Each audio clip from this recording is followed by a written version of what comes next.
evening, the 18th day in the month of August 2020. Welcome to the front page right here on Stream TV. My name is Bismark Brown. Let's start off with the daily graphic of today, and it comes to the photograph of President Akufo-Addo inaugurating the AFCFTA Secretariat in Accra. Intra-continental trade, Africa takes major leap. AFCFTA Secretariat opens, and President Nana Addo Dankwa Akufo-Addo has officially inaugurated and handed over to the African Union Commission the building in Accra housing the permanent secretariat of the African Continental Free Trade Area.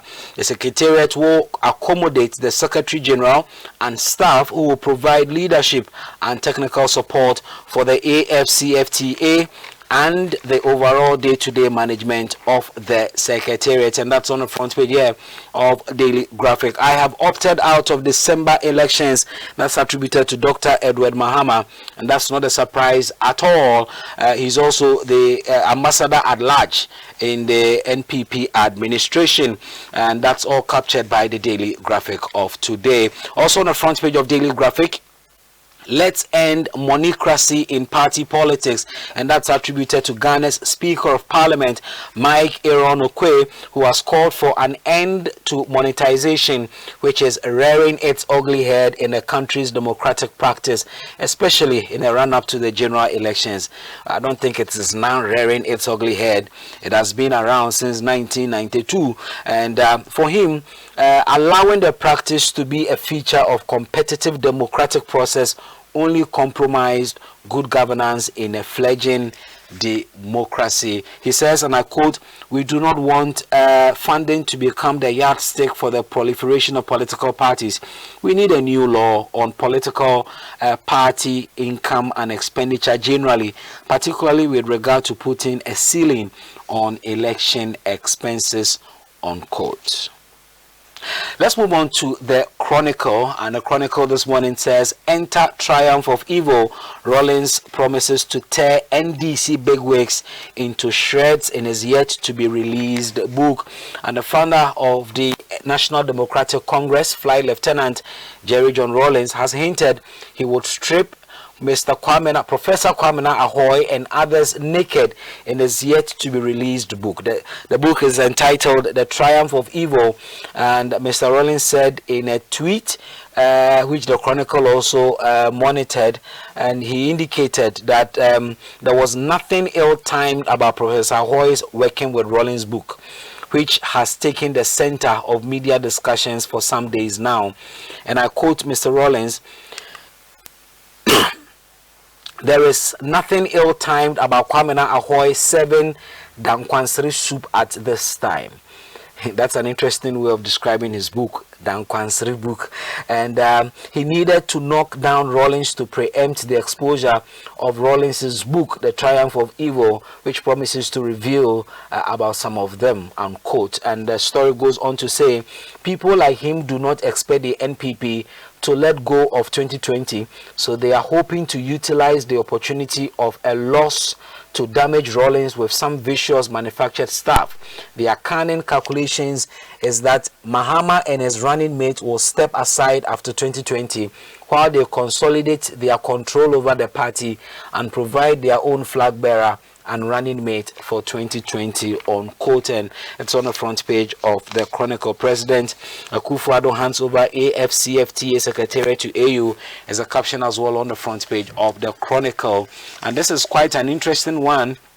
"I will vote for Nana for his good works." Pram Pram Chief is speaking, and Nene Tete Waka the Third is his name, and he's the paramount chief of the Pram Pram traditional area, who says he will vote for President Akufo-Addo on December 7 as a reward for his good governance and execution of infrastructure.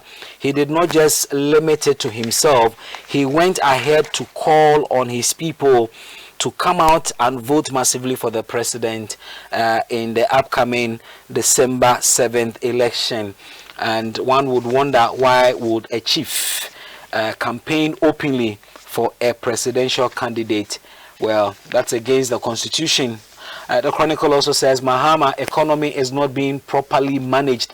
and it's on the front page of the paper. The Ghanaian Times is our next paper. Ghanaian Times says African single market area set to take off as Ghana inaugurates, hands over secretariat to African Union Commission.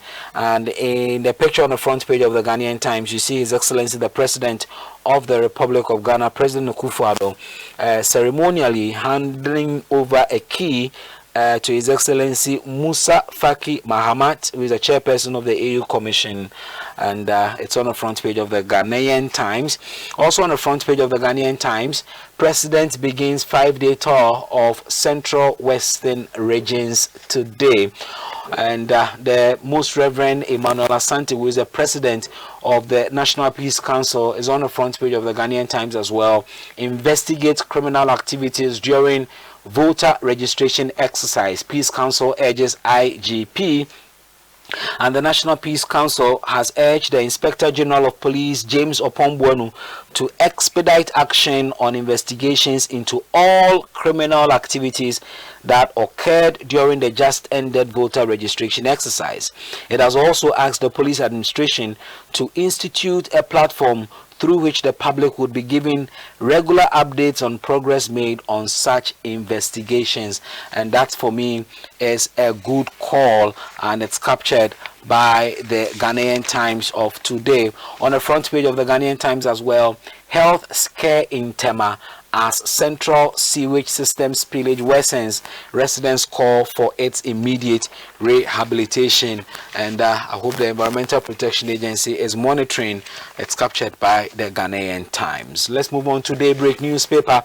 And Daybreak newspaper this morning says, Mr. President, Save Ghana Audit Service, 11,000 signed petition against Acting Auditor General Johnson Ekwuamwa Esiedu.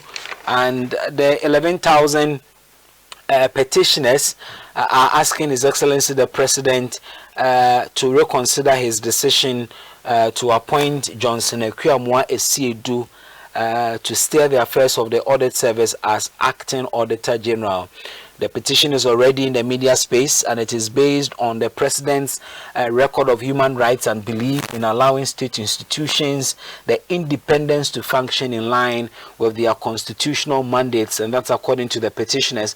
And the petitioners affirm, for instance, that the Acting Auditor General has credibility challenges as cited in a letter dated 27 July 2018, which alleges some procurement malfeasance, and it goes on and on and on to allege other issues against the Acting Auditor General. On the front page of Daybreak as well, President Akufo-Addo commissions and hands over AFCTA Secretariat to AU Commission.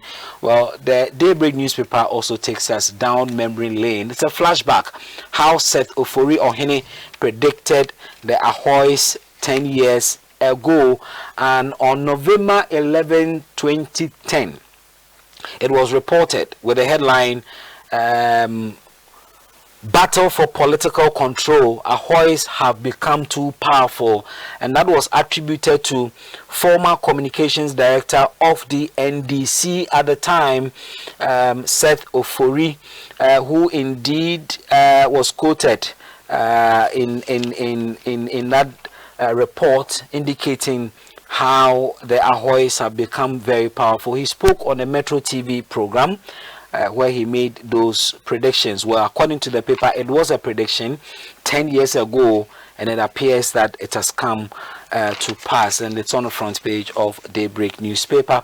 Let's head straight to the front page of Daily Guide. Banner headline, how Bates balls were squeezed, Rollins fires Ahoy. On the front page of Daily Guide as well, which torture video emerges, and a video which appears to show the final hours leading to the brutal lynching of the 90-year-old woman for allegedly being a witch has emerged. And it particularly appeared to show the supposed soothsayer Sherina Muhammad alias Hajia Filipina, who is a prime suspect in the case, torturing Nekria Dente with a machete to confess that she was a witch. At some point, as you watch the video, Hajia Filipina placed the machete on her chest and even threatened to press it into her body if she did not confess. Now, after the machete threats, The supposed soothsayer is also seen in the video whipping the old woman incessantly as she cried and appealed to her that she was not a witch. That's on the front page here of Daybreak News, I beg your pardon, of the Daily Guide newspaper. On the front page of Daily Guide, Ochenhene fights new Dwabenhene, and we're told that the Ochenhene Osajifo Amwetio for repenning and the Omanhene of the new Dwaben traditional area, the Asibra Professor Emeritus Otibuatin, are on a coalition course over the composition of the restructured Eastern Regional House of Chiefs. While the Asibra Otibuatin, in a letter, accuses the Eastern Regional House of Chiefs, and in particular the Ochenhene, who is the president of the Eastern Regional House of Chiefs, for not, number one, consulting him during the decision to restructure the Eastern Regional House of Chiefs, and also not giving enough allocation to the new Dwaben traditional area.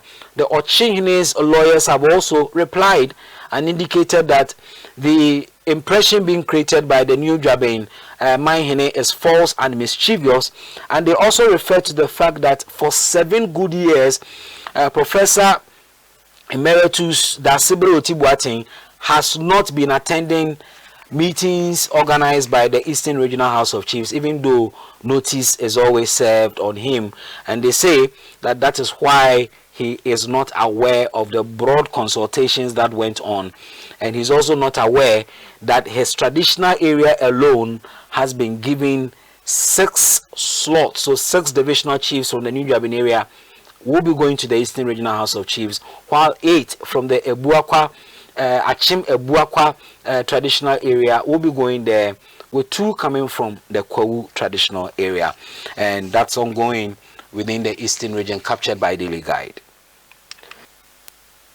The National Enquirer is our next paper. Mahama slams Akufo-Addo. You don't develop a nation with freebies, create jobs. And the flag bearer of the National Democratic Congress, President John Mahama, has alleged, I beg your pardon, has challenged President Akufo-Addo to create jobs for Ghanaians instead of throwing freebies to the citizenry.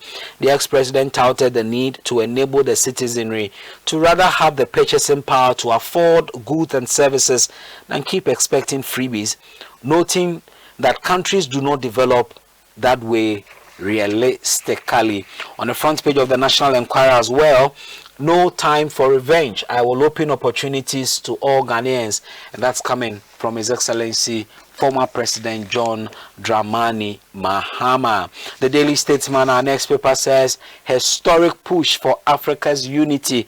Continental free trade set in motion in Ghana by President Akufo-Addo. And also on the front page of the Daily Statesman, Rawlings drops bombshell, says Ahoy's will dump John and Jane after 2020. The Daily Dispatch this morning says, 2020 polls, political scientist warns, insults will not work. Voters are very discerning. And that's a banner headline story on the front page of the Daily Dispatch. EC not implementing ROPA through back door. And interestingly, it is coming from the Honorable Alhaji Inusa Fuseni, who is a member of the NDC in Parliament, and he is jumping to the defense of the Electoral Commission. And the Electoral Commission is not implementing the representation of the People's Amendment Law, ROPA, as claimed by civil society group Care for Free and Fair Elections Ghana. They call themselves Care Ghana. The ranking member of the Constitutional, Legal and Parliamentary Affairs Committee of Parliament, Mr. Inusa Fuseni, has indicated that Care Ghana has gotten it wrong. He explained that all through the years, Ghanaians who are serving in our diplomatic missions, Ghanaian students who are on scholarship and who are outside the country studying, and all persons who are outside the country by reason of the permission of the state of Ghana are entitled to be registered and to participate in public elections and referenda. So according to him, this is not new. The 6 prominent Ghanaians who reviewed Kwame Ahoy's Working with Rollins book is also on the front page of the Daily Dispatch, and it goes on and on and on. Well, that's about it for domestic news. Let's head straight inside Africa, and we'll go to Somalia, where over a dozen killed in hours-long Mogadishu hotel siege, and at least 16 people were killed and dozens wounded in a gun and bomb attack by the Al-Shabaab armed group on an upscale beachfront hotel in Somalia's capital. The hotel siege ended on Sunday after a fierce 3-hour gun battle between Al-Shabaab fighters and security forces that began with a suicide car bombing, and that's according to the government there. And if you head straight to Libya, Turkey and Qatar, together with Germany, have sent ministers to Libya for talks with the UN-backed Libyan government. And Turkey and Qatar have reiterated their support for Libya's internationally recognized government during a trip by their defense chiefs to the capital Tripoli, where Germany's foreign minister also paid an unexpected visit. Well, it's interesting. After destroying Libya, they are going around pledging support for the country. Well, we'll leave it here. So much for Africa and Ghana. My name is Bismark Brown. That's the end of today's edition of the Front Page. Keep enjoying Stream TV and have a super day.